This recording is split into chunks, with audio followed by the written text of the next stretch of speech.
नमस्कार साथियों आज हम मिक्सचर एंड एलिगेशन यानी कि मिश्रण के सभी बेसिक कंसेप्ट्स को समझेंगे जिसके आधार पर आप इसके आगे के सवाल कर सकते हो। ठीक है, तो सबसे पहले समझते हैं कि भाई मिश्रण यानी कि मिक्सचर असल में होता क्या है।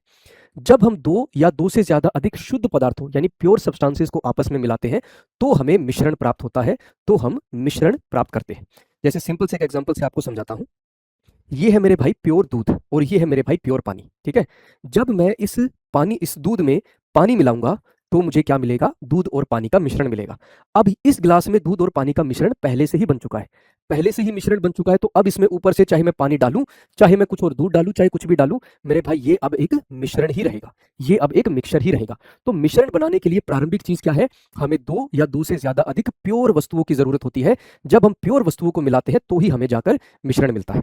ठीक है, अब मेरे भाई इससे अगली बात, सेकंड कंडीशन, मिश्रण बनने के बाद उसे सामान्य तरीकों से उसके मूल शुद्ध पदार्थों में वापस अलग करना संभव नहीं होना चाहिए। उदाहरण के लिए दूध और पानी का मिश्रण बनने के बाद उसे पुनः शुद्ध दूध और शुद्ध पानी में आसानी से अलग नहीं किया जा सकता, मतलब रिवर्स नॉट पॉसिबल। अब जैसे सिंपल सा एग्जांपल आपके सामने लेता हूं। ये हमारे सामने दूध और पानी का मिश्रण बन चुका है। अब इसको मिक्सचर कब कहेंगे? जब मैं अब दूध को और पानी को अलग अलग ना कर सकूं। अब इसमें मिश्रण जब बन गया तो दूध को मैं अलग नहीं कर सकता, पानी को अलग नहीं कर सकता। जैसे एक और एग्जांपल समझाता हूं मैं आपको, एक और एग्जांपल मैं समझाता हूं। जैसे ये है एक प्लास्टिक का टुकड़ा, ठीक है, और ये है मेरे भाई पानी। अब मैंने क्या किया? मैंने दोनों प्योर चीजों को मिला दिया। ये भी प्योर प्लास्टिक है, ये प्योर पानी है, मैंने दोनों को मिला दिया। क्या मैं इसको मिश्रण कहूंगा?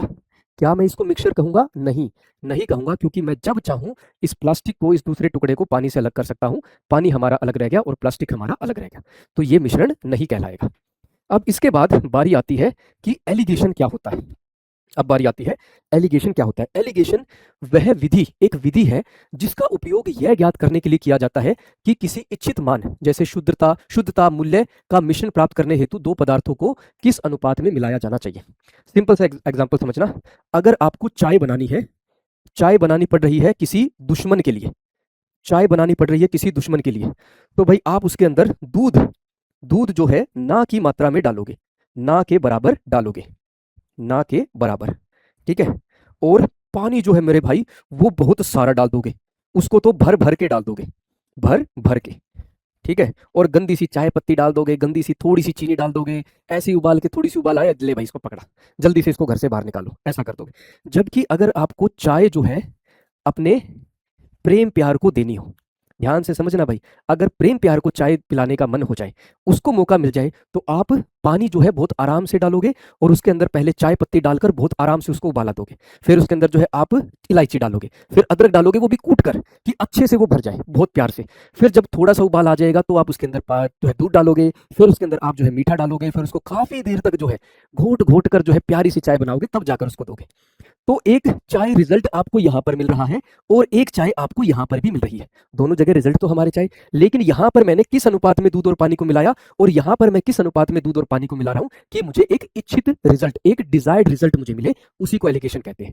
कि भाई किस अनुपात में, किस रेशो में दो या दो से ज्यादा पदार्थों को मिलाऊं कि मुझे एक डिजायर्ड रिजल्ट आगे चलकर मिले। ठीक है, ये हो गया आपका एलिगेशन।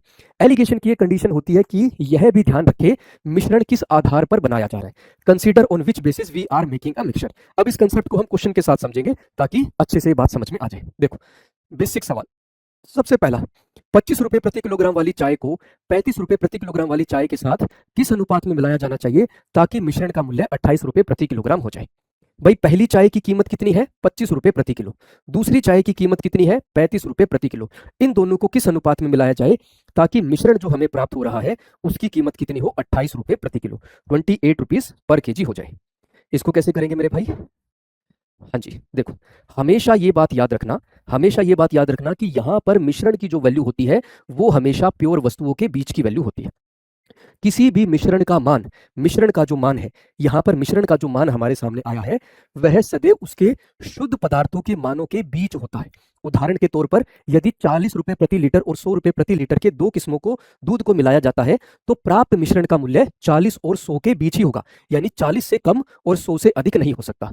मतलब अगर मैं यहां मिश्रण को देखता हूं तो मिश्रण की वैल्यू जो है वो 25 और 35 के बीच ही होगी, 35 से ज्यादा नहीं हो सकती, 25 से कम नहीं हो सकती। 25 और 35 के बीच की ही वैल्यू बनेगी। अगर नहीं बन रही तो हमने क्वेश्चन में ही कहीं ना कहीं गलत किया है। तो आगे इसको सोल्व कैसे किया जाएगा? सोल्व किया जाएगा मेरे भाई, हमेशा बड़ी संख्या में से छोटी संख्या को घटाया जाता है क्रॉस में, क्रॉस मल्टीपल में। हमेशा छोटी वैल्यू को माइनस करते हैं क्रॉस में। तो अब अगर यहां पर मैं देखूं, यहाँ पर 35 और 28 में 35 बड़ी वैल्यू है, तो 35 में से 28 को माइनस कर दूंगा, अनुपात में कितना होगा 7। 28 और 25 में 28 बड़ी वैल्यू है, तो 28 में से 25 को माइनस कर दिया जाएगा, कितना हो जाएगा मेरे भाई 3। तो दोनों को मैंने किस अनुपात में मिलाया? 7:3। 25 रुपए प्रति किलोग्राम वाली चाय जो है वो मैंने 7 किलो ले ली। 35 रुपए प्रति किलोग्राम वाली चाय जो है उसको मैंने 3 किलो ले ली। अब जब मैं दोनों को मिलाता हूं तो मुझे मिश्रण 28 रुपए प्रति किलोग्राम मिलेगा। तो किस अनुपात में मिलाया? 7:3। अब यहां पर एक सवाल बन के आता है कि हमें यह कैसे पता लगा यहां पर किलो ही लेना है, यहां पर 7 किलो ही हम चीज ले रहे हैं कि यहां 7 किलो है और यहां 3 किलो, ये किलो हमें कैसे पता लगा? देखो उसके लिए समझना है हमारा ये कंसेप्ट, मिश्रण किस आधार पर बनाया जा रहा है। भाई देखो यहां पर हमने पहली वस्तु का क्रय मूल्य लिया, क्रय मूल्य 25 रुपए प्रति किलो, प्रति किलो। दूसरी चाय की कीमत 35 रुपए प्रति किलो पर केजी। डिनोमिनेटर यानी किस आधार पर बना रहे हम? वजन के आधार पर बना रहे हैं। तो यहां पर वैल्यू किसकी आएगी? वजन की, यानी कि उनके भार की आएगी। इसलिए मैंने यहां पर किलो लिखा, यहां पर मैंने किलो लिखा। ठीक है, ऐसा ये और सवाल करते हैं।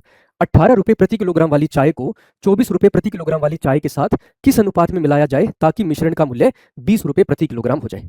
अब इस क्वेश्चन को मन ही मन जल्दी से सोचकर कैसे करेंगे, ये हमें पता करना है कि भाई हम जल्दी से जल्दी, ज्यादा डिटेल ना लगाए, ज्यादा सोल्व ना करें, हम क्वेश्चन को जल्दी कैसे करें। पहले की कीमत 18 रुपए, दूसरे प्रकार की चाय की कीमत मेरे भाई 24 रुपए और मिश्रण की कीमत मेरे भाई कितनी? 20। 24 में से 20 गया 4 हो गया, 20 में से 18 गया 2 हो गया, अनुपात में कितना हो जाएगा? 2:1। ऑप्शन बी हमारा आंसर हो गया। मिश्रण की जो वैल्यू है वो प्योर वस्तुओं के बीच की वैल्यू ही है। 18 और 24 के बीच की वैल्यू होनी थी, 20 18 और 24 के बीच में आता है। हम हमेशा छोटे वाली वैल्यू को माइनस करते हैं बड़े में से, वो भी क्रॉस में। तो 24 और 20 में 24 में से 20 को माइनस किया 4, 20 और 18 में 20 में से 18 को माइनस किया 2, 4 और 2 का अनुपात 2:1, 2:1 हमारा आंसर हो जाएगा। यही एक्सप्लेनेशन में साथ में लिखा हुआ है। दो प्रकार के घोलों में क्रमशः 30% और 80% एसिड है।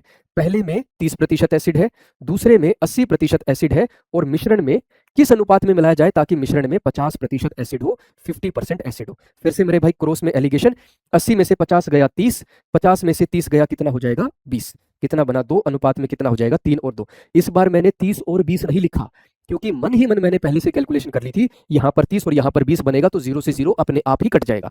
यही कैलकुलेशन आपको दिमाग में क्वेश्चन करते हुए कर लेनी है पहले से ही। क्वेश्चन करते करते ही साथ में ये कैलकुलेशन होनी चाहिए ताकि हम 2-2 5-5 सेकंड भी हर एक क्वेश्चन के साथ बचा सके। तो आंसर क्या बनेगा यहां पर? 3:2 हो जाएगा।